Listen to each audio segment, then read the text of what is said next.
Özümüzdə yaxşı bilirik də, bu dəqiqə oxuya bilənin də toyu var, oxuya bilməyənin də toyu var. Oxuya bilməyənlərin daha çoxdur toyu. Bilməyənlərin toyu daha çoxdur. Həftənin 4-5 günü el şənliklərində olan Cəvahir Abdullova necə düşünür? Oxuya bilməyənlərin toyu daha çoxdur, reklamları daha çoxdur. Və daha nə çoxdur?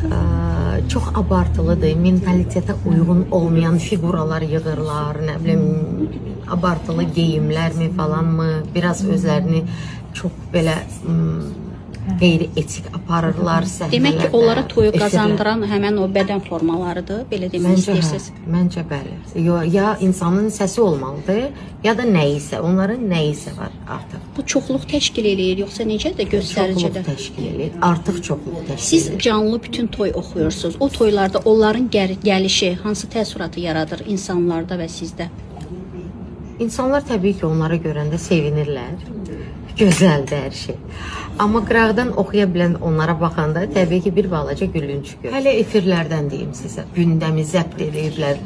Efirləri açırsan, ancaq kimləri görürsən? Oxuya bilməyənləri.